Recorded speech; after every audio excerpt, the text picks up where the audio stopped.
तिस्या निगम, क्या आप हमें सुन पा रहे हैं? आपकी साउंड नहीं आ रही है। Hello sir. आपने सर इसी नाम से मैं फॉर्म भरा था? इसी नाम से फॉर्म यस भरा था सर। आपने? अच्छा, यस बहुत सर। बढ़िया। एक बार डिस्ट्रिक्ट नेम कन्फर्म करा देंगे? Yes sir. भिंड। अच्छा, ठीक है। स्टैंडर्ड क्लास में किस क्लास में आप पढ़ते हैं? फोर्थ। 4th, बहुत बढ़िया। आप कंटिन्यू कीजिए। किस महापुरुष पे आप प्रेज़ेंट करना चाहेंगे? सर मैं बाबा साहब के ऊपर करना चाहती हूँ। अच्छा, ओके, बहुत बढ़िया। आप कंटिन्यू कीजिए। बाबा साहब डॉक्टर भीमराव अंबेडकर जी का जन्म 14 अप्रैल 1891 में मध्य प्रदेश के इंदौर जिले के महू में हुआ था। बाबा साहब के पिताजी का नाम रामजी मोलाजी सकपाल और माता जी का नाम भीमाबाई था। बाबा साहब की माता जी का निधन 1896 में हो गया था। तब बाबा साहब की उम्र मात्र 5 वर्ष की थी। बाबा साहब का विवाह सन 1906 में रमाबाई जी से हुआ था। उनकी 5 संतानें थी, यशवंत, गंगाधर, रमेश, राजरतन और इंदु। बाबा साहब ने मैट्रिक परीक्षा 1907 में पास की थी। 11 नवंबर 1917 को बाबा साहब ने वकालत की पढ़ाई करने लंदन गए थे। 1923 में बाबा साहब वकील बन गए थे और उन्होंने अपनी वकालत मुंबई हाई कोर्ट से शुरू की थी। बाबा साहब ने 3 अप्रैल 1927 को बहिष्कृत भारत का प्रकाशन किया था।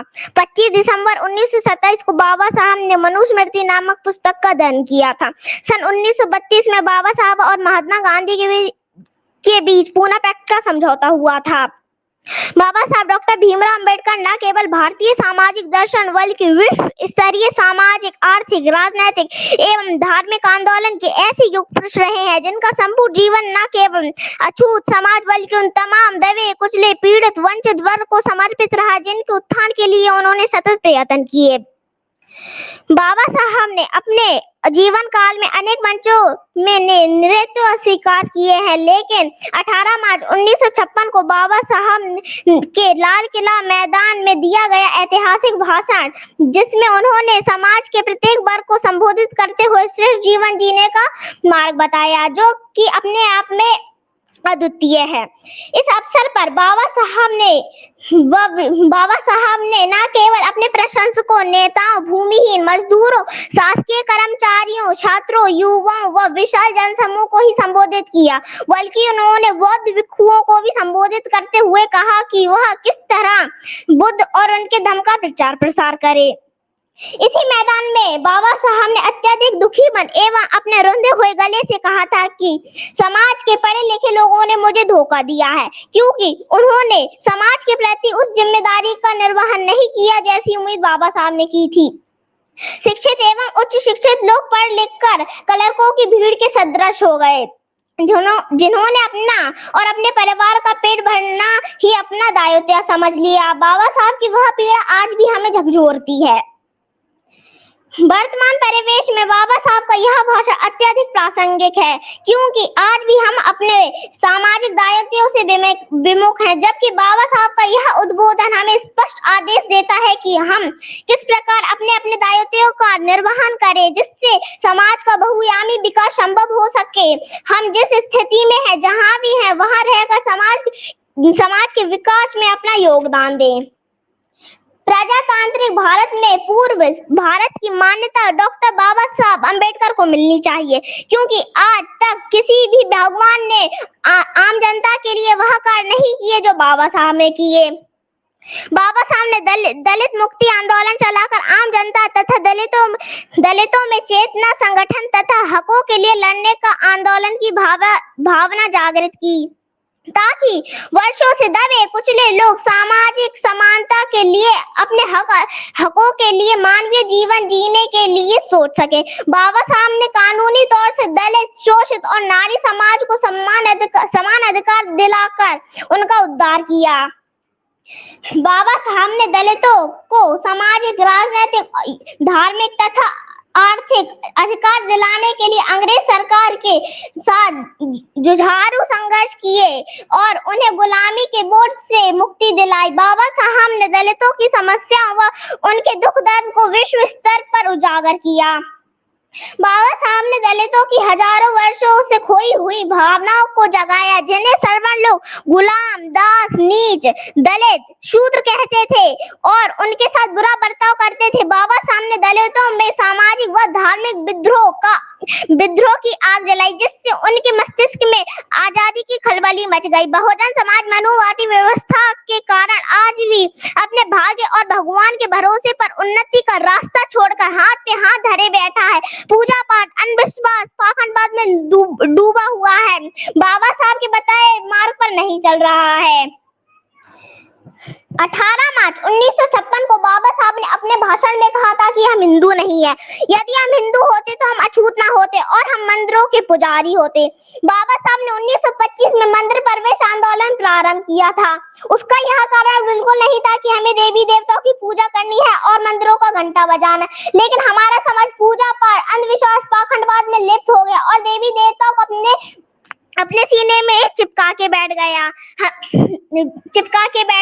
अगर हम हिंदू हैं तो हमें मंदिरों का पुजारी और मठाधीश बनने का अधिकार मिलना चाहिए, लेकिन ब्राह्मण ऐसा नहीं होने देगा, क्योंकि वह अपने आप को भगवान से भी ऊपर बताता है और सैकड़ों सालों से मंदिरों पर कब्जा करके बैठा है। वह अपना धंधा सुरक्षित करके बैठा है। जब तक धर्मशास्त्र और हिंदू हैं और शंकराचार्य उनकी गद्दी पे विराजमान है, हिंदू धर्म का आंतरिक उद्देश्य केवल ब्राह्मणों की रक्षा करना है। जिस किसी ने भी ब्राह्मणों की रक्षा करी उसे राजा बना दिया गया। यही कारण था कि मुगल काल में भी ब्राह्मणवाद खूब पनपता रहा। ब्राह्मण मुगलों के दरबारी बनकर बैठ गए और शूद्र, अछूत नारी समाज पर अन्याय अत्याचार करते रहे। मुगल काल में तुलसीदास ब्राह्मण ने रामचरितमानस ग्रंथ को लिखा, जिसमें शूद्र, अछूत नारी समाज को गालियां दी गई और अपमानित किया और ब्राह्मण को सबसे ऊंचा और श्रेष्ठ बताया गया। हमें कैसी कैसी गालियां दी गई, हमें नीच अछूत कहा गया, अपमानित किया गया। मैं आपको वही चौपाइयां सुनाती हूँ। पूजा ही शकल गुणहीना, शूद्र ना गुणगन ज्ञान प्रवीणा। ब्राह्मण गुणहीन हो, दुराचारी हो, शरीर से विकलांग क्यों ना हो, फिर भी वह पूजनीय है, और शूद्र कितना ही शिष्टाचारी और ज्ञानवान क्यों ना हो, फिर भी वह पूजनीय नहीं है। जे वर्णाधम तेली कुम्हारा, स्वपक्ष किरात कोल कलबारा। तेली, कुम्हार, कहार, कोल, कलबार, आदिवासी, दलित, ये सारी जातियों के लोग अधम है, नीच है। ढोल, गवार, शूद्र, पशु, नारी, सकल ताड़ना के अधिकारी। जिस प्रकार ढोल, गवार और पशु को मारा पीटा जाता है, उसी प्रकार शूद्र और महिला को मारना पीटना चाहिए। हमारी माताएं बहनें आज भी धर्म के अंधकार में डूबी हुई हैं और सैकड़ों सालों से माताएं बहनें गणेश, दुर्गा, काली, राम, कृष्ण की पूजा करती चली आ रही हैं, लेकिन उनका भला किसी भी देवी देवता ने नहीं किया। अगर असल में किसी ने भला किया है तो वो है बाबा साहब डॉक्टर भीमराव अम्बेडकर जी। बाबा साहब ने हिंदू कोड बिल लाकर हक अधिकार दिलाए। आज जो महिला डॉक्टर, कलेक्टर, पायलट, इंजीनियर, विधायक, सांसद बन रही है, वो सब बाबा साहब जी की देन है, किसी देवी देवता की नहीं। जिन देवी देवताओं की हमने सैकड़ों सालों तक पूजा अर्चना करी, व्रत रखे, माथा टेका, पिंड भरे, वो हमारे हक अधिकार नहीं दिला सके। उन्हें घर से निकाल कर किसी नदी तालाब में बहा देना चाहिए। जो धर्म हमें नीच समझे, गालियां दे, सम्मान न दे, बराबरी का अधिकार न दे, ऐसे धर्म को लात मार कर छोड़ देना चाहिए। जो धर्मशास्त्र में नीच समझे, गालियां दे, हक अधिकार से वंचित रखे, हमारा अपमान करे, ऐसे धर्मशास्त्र को बारूद के ऊपर रखकर उड़ा देना चाहिए। मैं अंत में 4 पंक्तियां महिलाओं को समर्पित करना चाहती हूँ। तू आग में ए औरत जिंदा भी जली बरसों, तू आग में ए औरत जिंदा भी जली बरसों, साँचे में हर एक गम के चुपचाप ढली बरसों। नारी तुम प्रेम हो, ताकत हो, विश्वास हो, टूटी हुई उम्मीदों की मात्र एक आस हो। नारी को दुनिया ने जब से सम्मान दिया है, नारी ने अपनी ताकत को पहचान लिया है। अबला से सबला बन गई, देखो सच है, नारी ने जग पर बड़ा एहसान किया है। जय भीम, जय भारत, जय संविधान। त्रिशा निगम जी, मेरे पास तो शब्द ही नहीं बचे। मैं बता रहा हूँ, इतिहास में मैंने थेरी गाथा त्रिपिटक में पढ़ा था 70 विदुषियों के बारे में। आज मुझे साक्षात ऐसा प्रतीत हो रहा है कि ये विदुषियां आज हमारे सामने है। मैंने संघमित्रा का नाम सुना था, संघमित्रा का मैंने नाम सुना था, सम्राट अशोक की, जो पहली बार समुद्र पार करके जाती हैं, श्रीलंका पूरा बौद्धमय हो जाता है। आज पहली बार मैं त्रिशा निगम आपकी बातों को सुनकर यहाँ पे 4500 लोग जुड़ चुके हैं, जो अब तक का ये सबसे बड़ा रिकॉर्ड है इस चैनल का।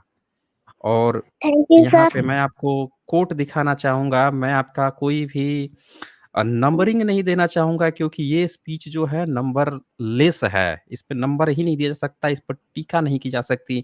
यहाँ पे वर्ड ऑफ मोरालिटी यहाँ लिखते हैं, ऐसी होनी चाहिए बहुजनों की आवाज़। Awesome presentation Tisya, keep it up. Thank you SJ sir for celebrating Bahujan history month in such a beautiful way. बहुत-बहुत शुक्रिया आपका वर्ड ऑफ मोरालिटी जी। और तिस्या निगम मैं बताऊँ कि अब तक का जो सेशन हुआ है, उसमें सबसे खूबसूरत, सबसे बढ़िया, सबसे दमदार प्रेज़ेंटेशन ये रहा है। उम्मीद करता हूँ कि आगे जो बच्चे आएँगे वो इंस्पिरेशन लेंगे। आपको लैंग्वेज बैरियर मत बनाइए कि हमको चाहे इंग्लिश में ही बोलना या इस लैंग्वेज में बोलना, वो मत बनाइए। आपके अंदर वो जुनून होना चाहिए, जो तिस्या ने अभी दिखाया है, वो जुनून आप में होना चाहिए, वो जुनून बाबा साहब में था। कह तो सकते हैं, थैंक यू लेकिन सर। उसको कहने के लिए जो जुनून चाहिए, वो कहाँ से आप लाएँगे, वो आप तभी ले आ पाएँगे जब वाक़ई में आप महापुरुषों को डेडिकेटेड हैं, उनकी विचारधारा को डेडिकेटेड हैं। तो तीसरा आपका बहुत-बहुत खूबसूरत प्रेज़ेंटेशन और मैं इस पर अब आगे कोई भी टिप्पणी नहीं करूँगा। कोई क्वेश्चन आपने पूछने लायक मुझे नहीं छोड़ा है कि मैं आपसे कोई क्रॉस क्वेश्चन भी इस पर पूछ सकूँ। यहाँ देखिए थैंक यू सर। 5000 लोग जुड़ चुके हैं, 5000 अब तक का सबसे बड़ा रिकॉर्ड रहा है इस चैनल का। अभी जो शुरू में सबसे कम थे, वो सबसे तेज़ी से अब तक ये जुड़ चुके हैं। तो बहुत शुक्रिया आपका तृषा निगम